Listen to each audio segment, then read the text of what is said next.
Good morning. Good morning. Welcome, everybody. We're so glad you're here. As you join, please post a comment. Tell us where you're joining from and how you're doing today.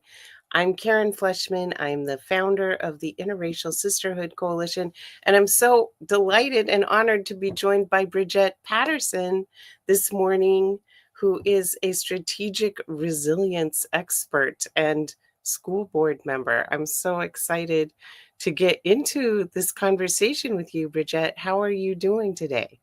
I'm doing great. Thank you so much for inviting me. This opportunity is just awesome. I'm excited. Yes, yes, yes. So let's go ahead and get into it. You were the very first person when I put out the call for the Sisterhood Reset. You were the very first person, the very first woman to sign up. And I'm just curious, what was it about that invitation that spoke to you? Oh, great question. And I'm excited. I was the first person to sign up. I was like, oh no, this is going to be a sold out event. Let me hurry up and be part of it. But so that was amazing that I was there at the right time at the right place. What resonated with me is that it felt familiar. So it wasn't something new. It was like, oh yes, this is the community I've been waiting for. So it felt so familiar because I've spent years being intentional about community. It's not just a connection, but just, wanting to hold each other accountable, wanting familiar faces, wanting honesty, and just the plain support of other women. So that's why when you said, oh, you're the first to say yes, I was like, I want us all to be the first to say yes. That is just, you know what, this is where we say yes. So, we say, we some places, it's like, hey, no, say no. Just a lot of times with women, we need to say no, but this is the place to say yes. And I'm so happy I was the first to do that. Thank you. Thank you so much. And tell me about that. Like, why is forming strong connections to other women, why has that been important to you? Forming strong connections, because to me, it's not about being understood. It's not about me having to explain. And I think that's where most women are, tired of explaining who we are, why we're here, what are we doing. So a community is so important because we can be seen. It's, I don't want to say it's automatic that we understand and we relate, but it is, even when we met, I'm like, here we are again together. This is like, because we see each other. I see you and you see me. So that's the community that I long to be part of. Did I answer Yeah, the question? I'm just like 100%. That's exactly what I want to build, and it's interesting because if you Google the word interracial, there's all kinds of resources for interracial dating, interracial marriage, interracial families, et cetera, et cetera. But you don't see really resources for interracial friendship. And I really believe that interracial friendship is how we're going to solve so many problems, because you see this how they use fear and division to try to separate us and make us distrustful of each other. And that's why we need to create intentional spaces where we can build trust with each other and where we can come to see each other and listen to each other's stories. Yeah. That's what I think is, we're constantly being bombarded with negative stereotypes and messages, and it's so important for us to have real interpersonal contact so we can just see each other as human beings. Mhm. No, yeah, definitely, I agree. Because there is so much disruption, um, and I had to learn um, disruption is not just always a crisis. It's definitely something that a lot of times we could say it's our things are changing without our consent. The world is life, right? And so when we have those shifts like that, the importance of community and bringing us together, we because we have and watch you. Let's see if you relate to this. Our health, uh, our family, our work, our identity. That we relate to that, right? And so it's my little one. And so that's a lot of times, like we're talking about disruption, don't always see that as a crisis, because as we come together as a community, we can talk about those things. We could talk about our health, we have in our family, and I know I can, even if I bring up something, it's like, oh yeah, I can relate to that. If it's not you, someone, another woman who's gone through that. So being in that community, being in that, we sometimes we say safe space, but I say clear space. Being in that clear space where there's boundaries and shared expectations, and where honesty is welcomed. I just, we, our hearts long for community, and for you to do that as interracial, that's, we look, we're all women. Let's come together, work together, be see each other, and we don't have to explain. Oh, I'm so excited. Yes, yes. And as you were talking about health, one of the things that that builds our health is being in community.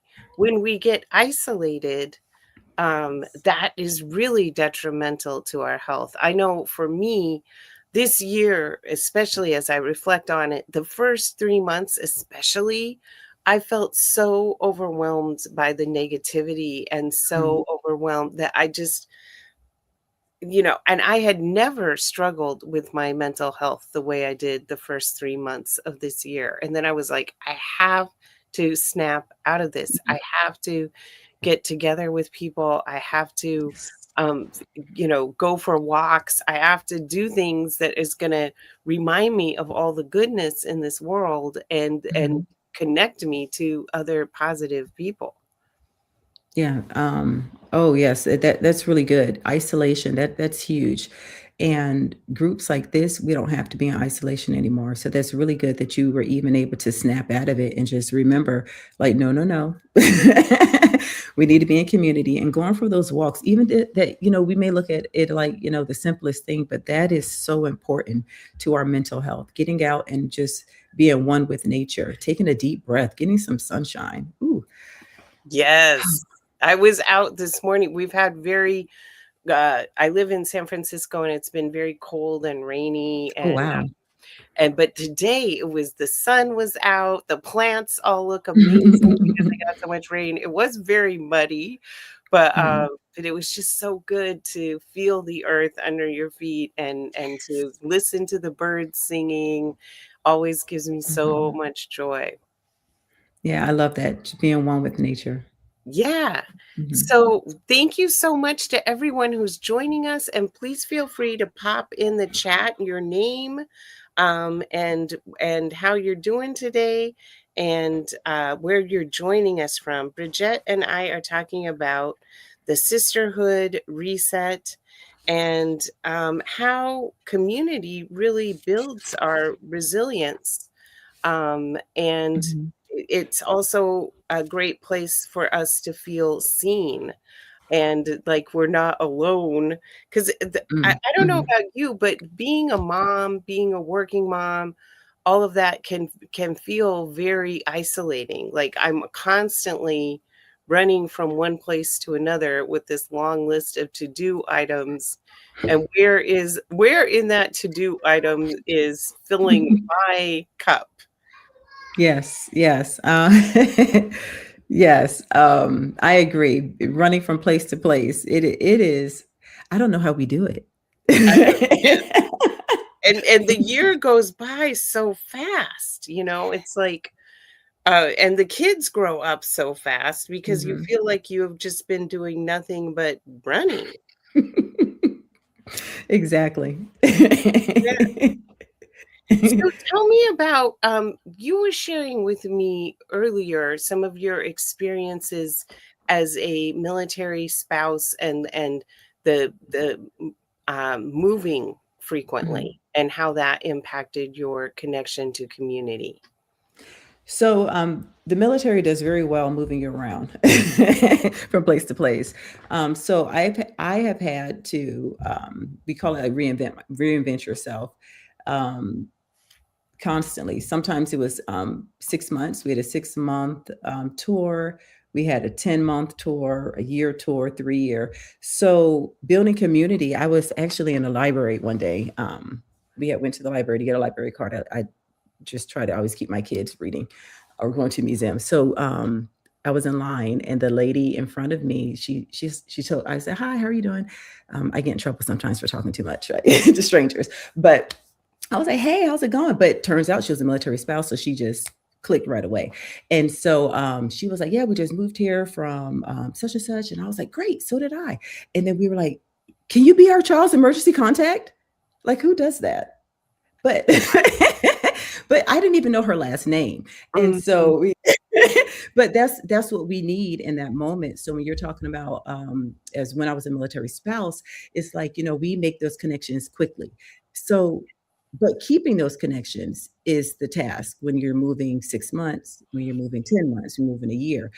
So that has always been my challenge. Like most military families would say, keeping those connections is a challenge. But having a community like this, I mean, that will come easy. I mean, it'd be easy for me to say, "Hey, can you be my kid's emergency contact?" And you're like, "Who are your kids? What are their names? Let me get to know you more." But that is the life that military families live. You have to connect quickly, but having those lasting connections, oftentimes you don't get many of those because you're always moving, and sometimes you end up in the same places years down the road. But that quick connection, yes, I have a lot of experience with that. Going Yes. deep quickly. So Yes, and I that's so funny that you say that you get in trouble for intentionally talking to strangers. I am that person too. I some of my closest friends, like I overheard this one man talking on his cell phone on the bus, and I was like, "Who is that person? I need to meet that person." So I walked up and introduced myself, Oh, and I we're love it. still very good friends to this day. Or Vilma Ortiz, who I'm doing the Sisterhood Reset with, Mhm, she we were at a panel during a book festival, and a very interesting panel. And at the end, she raised her hand and asked a question about white women and the way white women vote. And then she had to leave because she was actually volunteering at another part of the festival. And I mhm. like ran out of the venue and ran down the block. I was like, "Hello, woman who asked the question about white women, please stop. I just want to introduce myself." I think it's very important. Mhm. As adults, it can be Yes. harder and harder to form those and to maintain those lasting connections. And I was Mhm, just listening to a friendship expert speak, and she was saying that adults on average shed 40% of their friends every 7 years. And I'm mm. sure in military, because you're being moved around so quickly, it's even faster. So if True. you are feeling like, "Oh my gosh, where did all my friends go? Mhm, Why don't I have those relationships?"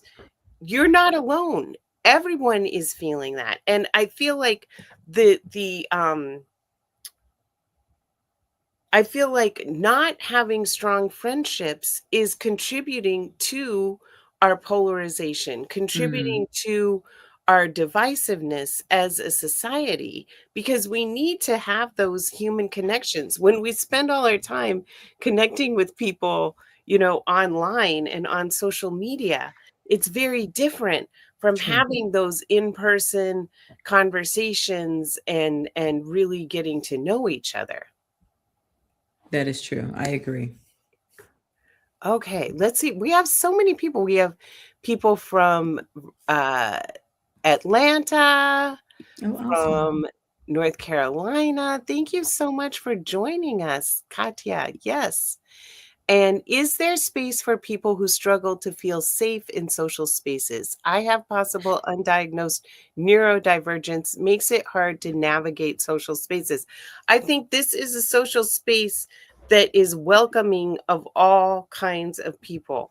Okay. And where we can express our needs. Let's be clear. I am neurodivergent, and this is how it impacts me in social settings.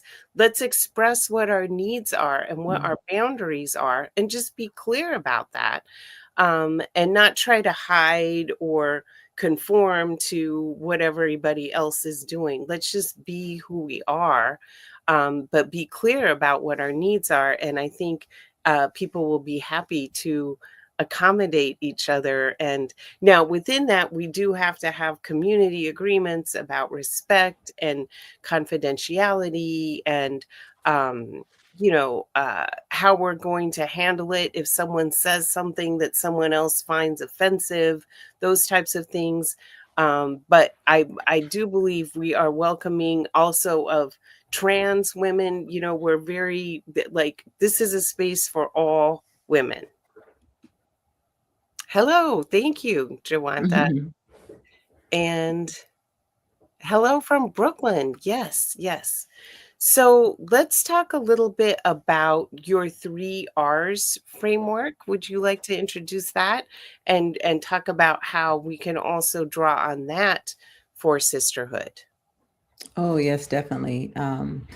And so the 3 R's, excuse me, resentment, rejection, and regrets. Anybody have them? Look. So I had actually, someone had asked me, they said, what do you speak on? It was a guy. And I told him, he was like, ooh. Who wants to Ooh, go to what is that that? talk? Exactly. But who needs to go to that talk, right? All of us. So so I love it. So yeah, so talking about the 3 R's. So where we have and feel free to, those who have experienced any type of rejection, you can put an R for that, or wherever if you feel comfortable putting that in the chat, you put workplace or at home or community. So as far as resentment, so I feel that resentment shows up when we as women give a lot, but we don't feel seen. Um, Acknowledgement, being acknowledged, reduces the resentment. Like, I see you, I support you, I'm here for you, because no one wants to feel invisible. I think there's only maybe one or two invisible superheroes, maybe one that's always invisible, but they always, they want to be seen. So as far as resentment, and then for rejection, to me, rejection often comes from past hurt. So, and it doesn't come from the lack of desire for connection, just, that's straight from past hurt, anytime we've been hurt in the past. Healthy sisterhoods like this that we're in, they help us as women to try again without forcing trust. So that's as far as rejection, how that shows up, and regret. I feel regret shows up when we as women judge ourselves for our past choices. And yeah. And even this morning, and so it's interesting because it's a practice that we have to go through as women, recognizing it. And so I had said something. I said, "Oh, well, maybe if I did this, then this wouldn't have happened, or I could have did this better." And I was like, you're walking in regret.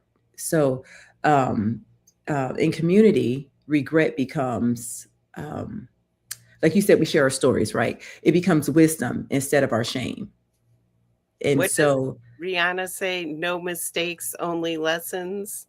I love that. And it is, but we have to see it like that and own it. Like, that, and not that we're going out just making mistakes, period, just reckless, but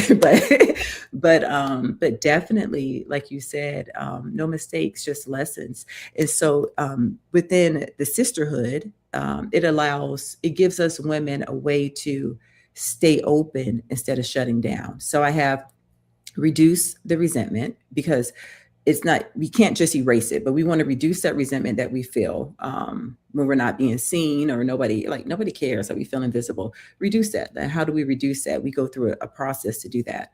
And reuse the rejection. So how would we reuse that rejection? It comes to perspective, and these are quick things. If you as we're going through the day, I forgot how many thoughts they say that we have a day. Even that's a thought. I'm like thinking, how many thoughts was that we have each day? So if we can reduce the rejection that we feel that comes from past hurt, and then recycle the regret. So not that the regret goes away, but let's recycle it. How do we recycle this? How can I change this? Even like I said this morning, I was like, oh, well, maybe if I did this and this one, let's recycle that. Let's change that. Let's change our perspective and move forward. I have a post-it on my wall, and it says, Bridgette, you're about to make a brilliant decision. Move forward. Because I have this thing with overthinking, over planning, and it's like, oh my gosh, like even now I have all these papers. I'm like, okay, I took notes on what we're going to talk about. I don't even know what we're going to talk about, but I think we're going to talk about this. And it's just like, oh my gosh, stop it. So just move Yes. forward. Move forward. And as you're talking, I'm thinking about last week. I went to a holiday party, and to be honest, I hadn't seen these people in a long time, and we were all just wandering around this party talking about how terrible 2025 was and all the terrible things that were going on. And then this Chinese American woman who's like very well known, but I had no idea she even knew who I was. She approached me and she was like, Karen, I just want to tell you how much I appreciate the content you post on Mhm. LinkedIn. When I read your posts, I feel so seen, and I really appreciate how you use your voice as a white woman to raise these issues. And I was like, whoa, like literally her words Mhm. just completely transformed my energy. From that point forward Beautiful. in that party, I was walking through feeling like $1,000,000. And I feel like this is so important for us to remember as women that there are other people who are seeing us, and Mhm. who do value us. And to if you're feeling down, pick up the phone and call someone and tell her how much you see what she's doing, and how much you value her as a Mhm. person. You know, forming those kinds of connections, and just being really clear. Also, I mean, we are not on this planet forever. It's very True. important for us to communicate with the people who we value, and give them their flowers while they are still here. Yes, definitely, I agree. So I love that because I mean, I can get into that space too as far as 2025. I can say, you say whatever we want, but then I love that how she reached out to you and told you, I I see was you. like I was like floating on air after she said that to me. And so then, which is the reminder of, be that person who Mm, does that for other people. And that's what I really want to have happen in the Sisterhood Reset. Also, for people to connect with each other. I see there's like 3 different people from North Carolina. The whole vision for the Interracial Sisterhood Coalition is that there would be in every community in the United States mm, an interracial sisterhood circle.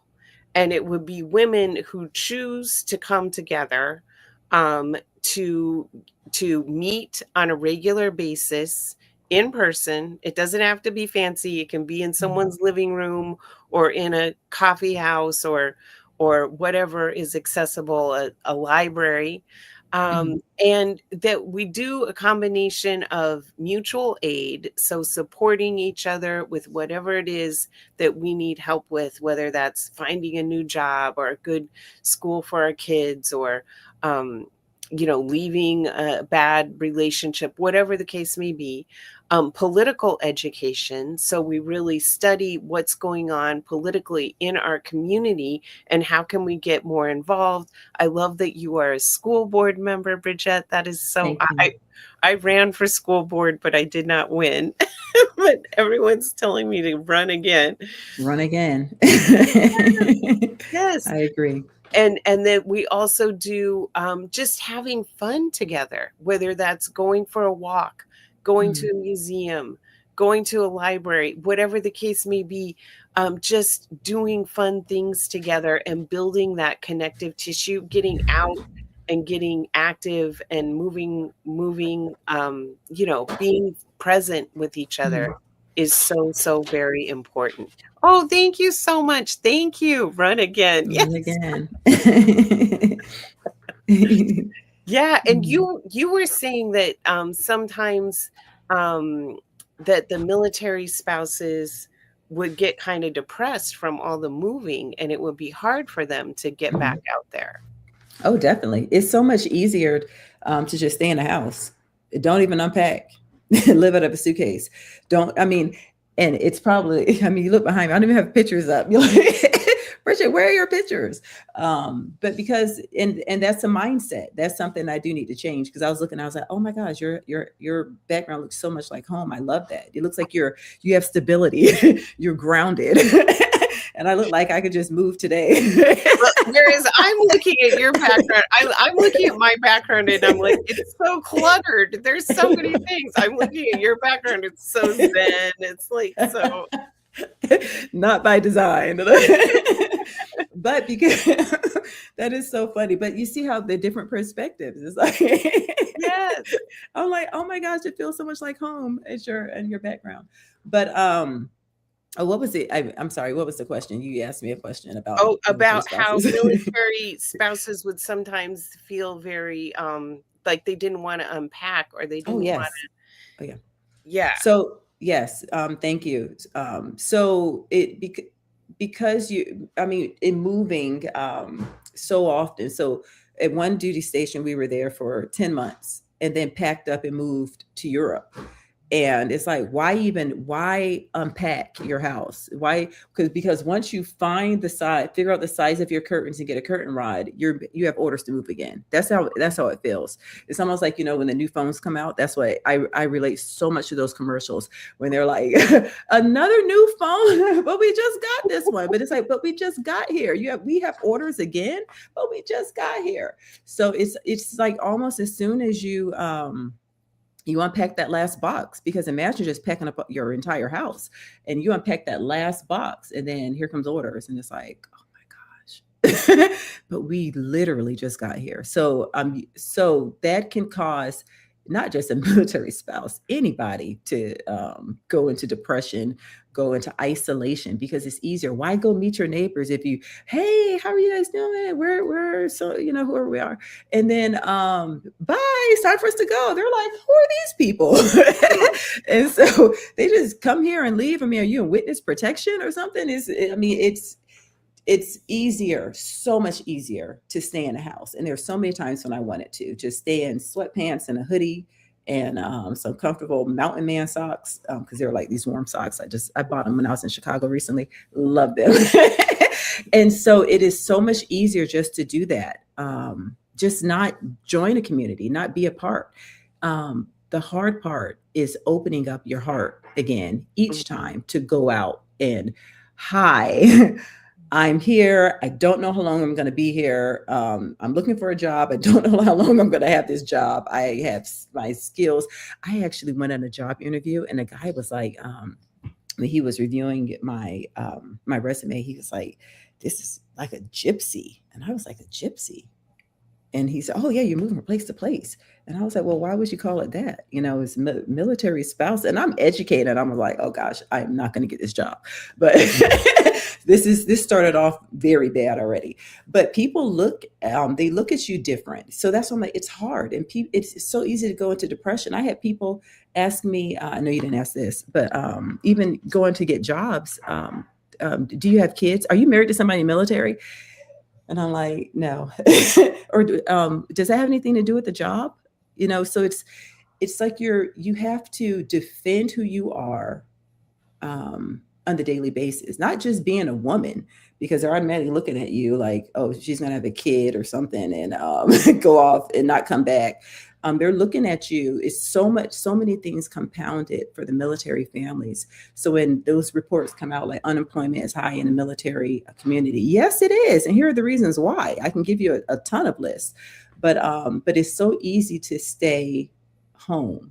It is, and I when I would talk to the military families, I'm like, come out the house, because Mhm.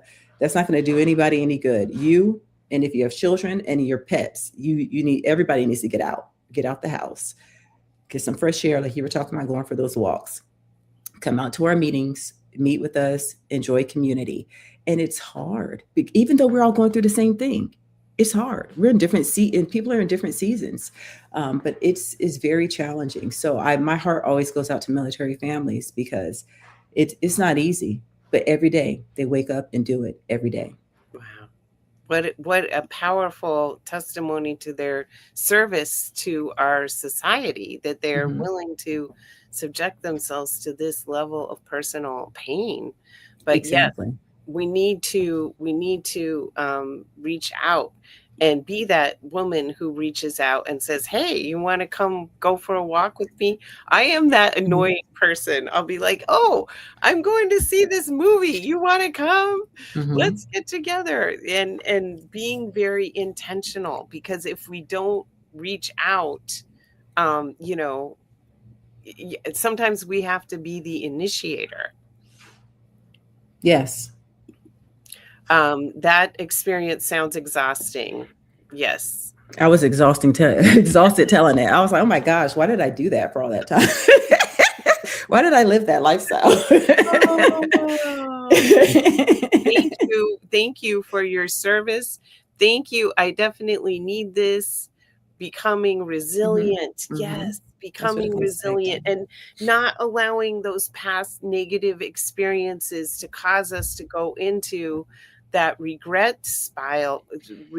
and isolation, Mhm. but just being open. Okay, yes, I have had painful experiences in the past, but I still need to be open to having a different kind of experience in the future. And I'm going to go ahead and pop the link for joining the Sisterhood Reset. Let's see if my tech skills are are good enough to do this into the chat, so that people who want to sign up for the Sisterhood Reset, and I'll just share a little bit about what it is that you're signing up for. So the Sisterhood Reset is it's it's 5 live streams like this one. Um, it's taking place January 5th through the 10th. It's every day for an hour. So it's from 7 to 8 if you're in the Eastern time zone, 4 to 5 if you're in the Pacific time zone. And what we're going to be doing during that time is really understanding, what is interracial sisterhood? Why do we need it? What are the beliefs that we have absorbed about ourselves and about other people that are isolating us from other women and preventing us from connecting across difference? And we talk about not only difference of ethnicity, but difference of generation, of lived experience, of sexuality, of all these different things that divide us, different faiths, right? We want to bring women from all different perspectives together, to really get to know each other and to support one another, as we've been talking about throughout this conversation. Oh, I'm sorry. Did I say January 6th? No, I meant 5th. It starts on January 5th, on the Monday. And what we're going to do, so now I'm losing track of what I was saying. Okay. The, then we're going to talk about how do we become cycle breakers and change makers? How do we not perpetuate those cycles of rejection and resentment, that you were talking about earlier? But how do we form new cycles of connection and of valuing each other and really listening to each other? Then we'll talk about, how do we build trust? Okay. Um, Oftentimes, when women of different races interact, it does not go so well. Why does that happen? We're going to look at the social science. Social psychologists have studied interracial interactions, and we can learn from them how to have better interracial interactions. And then on the fifth day, we're going to culminate on how do we build interracial sisterhood. And I truly believe that when women unite across difference, this entire society will change. This is exactly what wealthy white men have feared throughout history, right?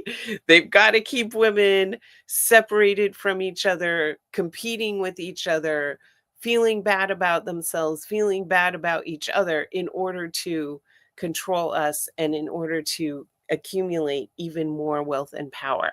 But we are so powerful, women, and when we unite across difference, imagine how powerful we can be. That is the vision of the interracial sisterhood. Yay! Yay! Love it. Thank you so much. Thank you so much. So I put the link in the chat, the and I'll post it again.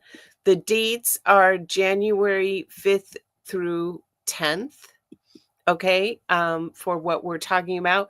But all of this is an entree into our our online membership community that goes forever. It goes all year long.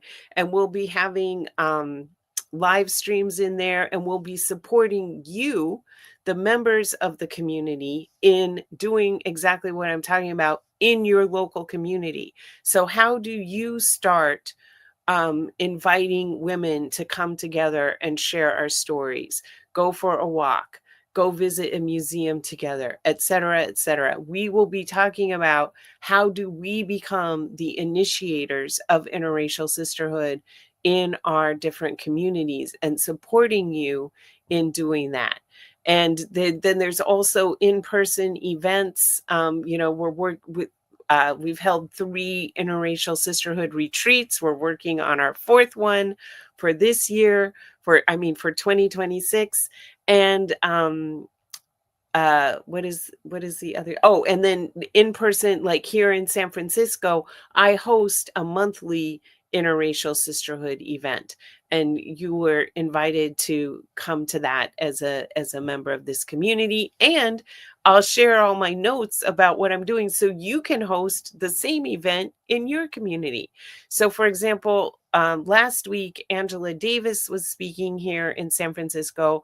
I got a whole group of women to get tickets and go to hear her speak. And then I hosted afterwards. I had like dessert and just brought this group of women to talk about what Angela Davis had spoken about. I had to kick them out at midnight. Okay. I was so exhausted. I'm like falling asleep. I'm like, I'm sorry, ladies, but you gotta go now. Like there's so much hunger out there. People really want to have these connections. Maybe Angela Davis doesn't speak in your community, but guess what?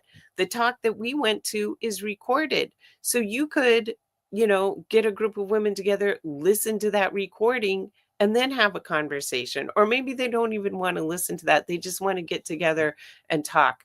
That is all good. But we are so, as you said, Kathleen, we are stronger together. Yes. And no one's coming to save us, women. I mean, when I think about as a mother, when I think about my 18-year-old daughter has less rights than I did when I was at her age. I'm like, this cannot be. This cannot be. We have to, we have to restore our rights. We have to work together for a society. And let me be clear, I'm not anti-man. I love men. My father is a great man. My brother is a great man. Like, I'm surrounded by, I have wonderful male friends, male bosses. I'm not anti-man. I just want all people to thrive. And I know that women, we need to thrive for all people to thrive. I'm sorry, that was kind of a lot. I went off on a little tangent there. Bridgette, do you have any No, reaction? it's good. I'm like, oh, I'm cheering you on. Yes. Yes, yes, yes, yes, yes. Oh, what did I say January? Okay, I'm sorry. Now I am being confusing. Okay, it's January 5th through the 9th. 5th, 6th, 7th, 8th, 9th. Yes, sorry. It's January 5th through the 9th. Um yeah, how did what I just say land on you, Bridgette? Oh, it was good. We need it because the community is so important. Oftentimes if not, we have stress, and some people say stress is good, but stress. I have a quote. My grandmother used to say it: "Too blessed to be stressed." And so when I think about community, I'm like, yeah, too blessed to be stressed. And so, but we can carry stress not just emotionally, but physically in our bodies, and over time, that causes so much damage to us.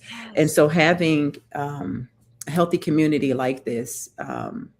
It doesn't help us avoid stress. It doesn't help us avoid resentment, but it creates a space to um, name it.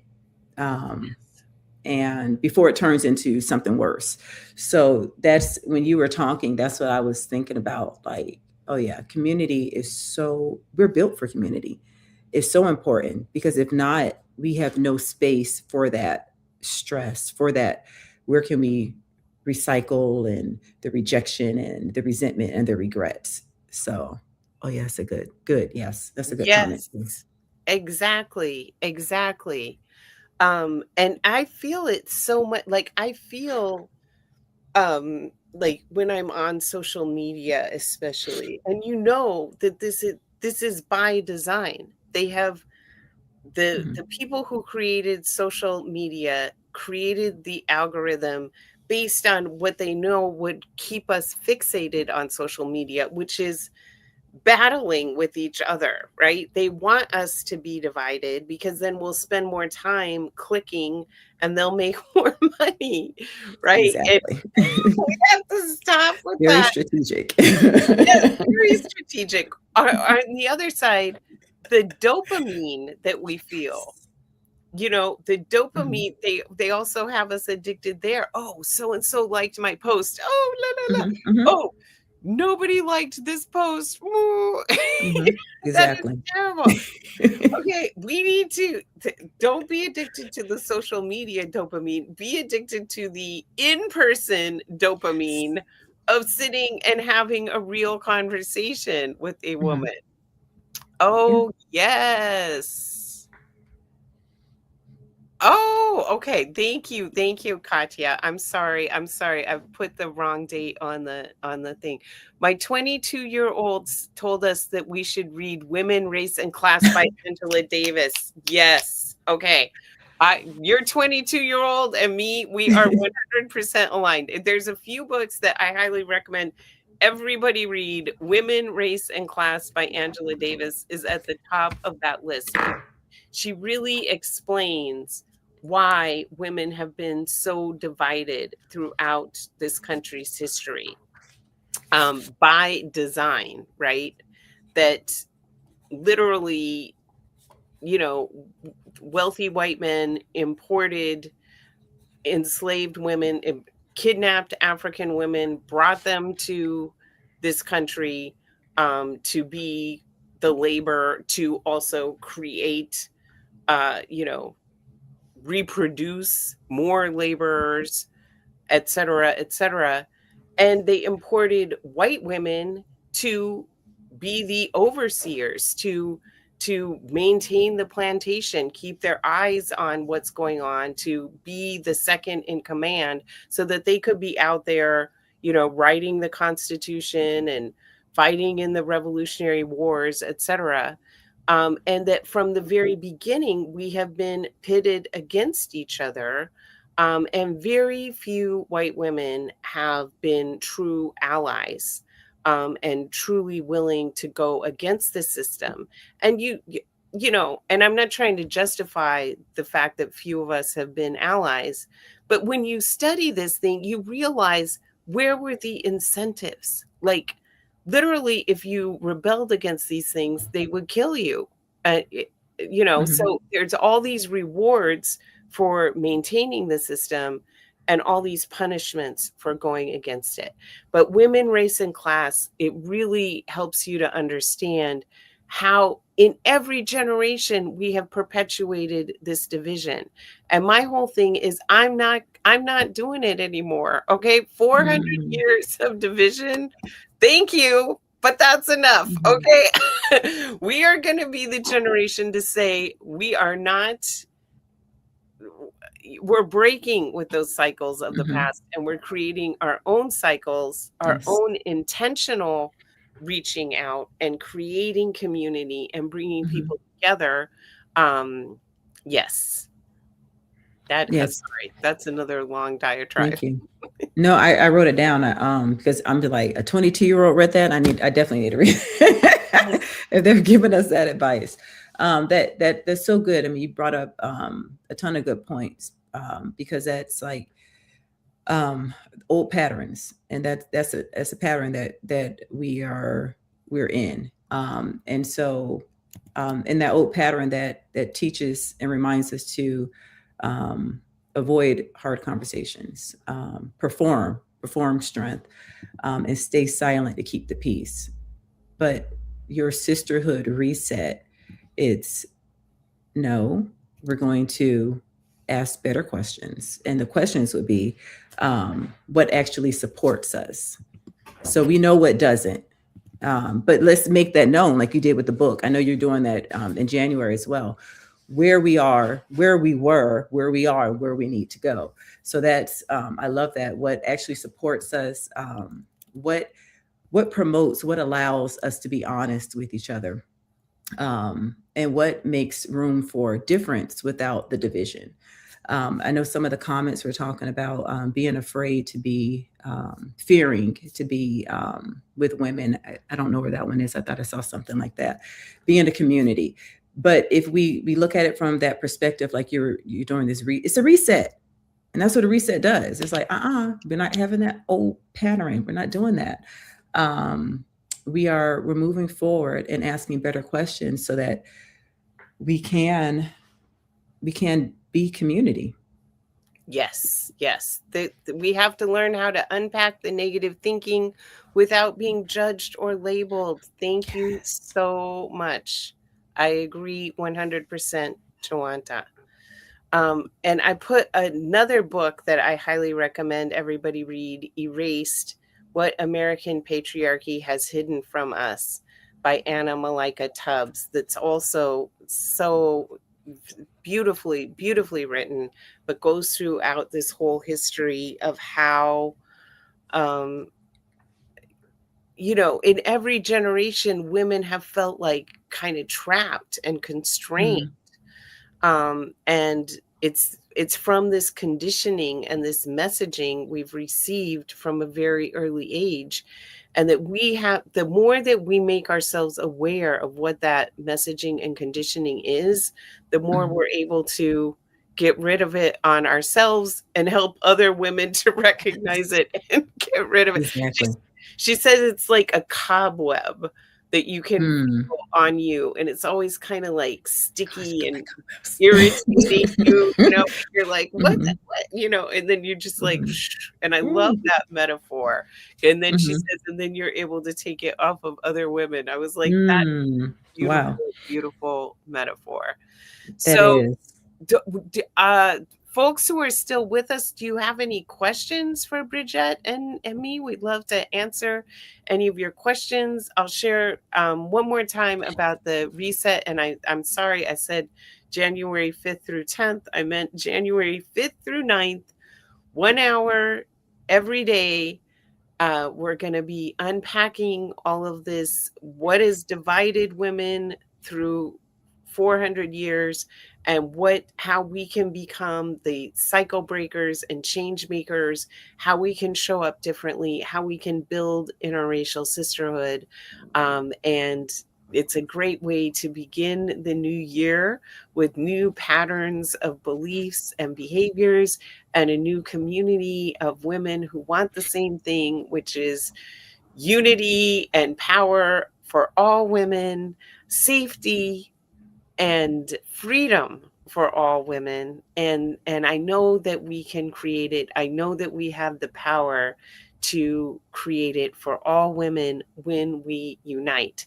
And that's what we're trying to do in the Interracial Sisterhood Coalition, to bring women together across difference. And I will pop the link one more time in the chat. I just want to say thank you so much, Bridgette, for this conversation. I feel so warm and energized and just elevated from talking with you. Thank you. I'm so honored to be here. Yay, yay. And thank you to everyone who stopped, who joined. Can you share that sticky again about decision making? Yes. Okay, so I don't know your name, but I want to. I'm going to call you. Wait, I see. Flying Kitten Power. You're about to make a brilliant decision. Move forward. So when you write it, put your name and but like I said, Bridgette, you're about to make a brilliant decision. And you know what? I mean, no matter what, it's like you said, Rihanna said it's not a mistake. So I own it. I'm like, hey, I made a decision. It's taken me a long time to get to this point of decision making. So, You're so you're thank you going for to that. make a brilliant decision, is that it? Move. Yep. So at Flying Kitten Power, you're going to make a brilliant decision. Move forward. And it's on a sticky in my room. And I have one at work too, because I have to make decisions at work. So I have it on there. I'm like, it's going to be brilliant. Don't overthink it. Just go for it. Yes. Yes. So the Yes. same thing with this. Don't overthink it. Just go ahead and click the link that she put in the chat, and we'll see Um, you. We'll see you January 5th, 7 p.m. Eastern. Right? Was that the time? 7 p.m. yes, Eastern. exactly. Thank you. Thank you so much. And tell all your friends. Bring, if you know Mhm. another woman who could benefit from this conversation, please send them the link, because we would love for them to join us. Thank you so much, Bridgette. I feel Thank so you. good, and Me I'm too. looking forward to having a happy Saturday. Yes. Happy Saturday. Thank you all. Bye, Thank you, Karen. everybody.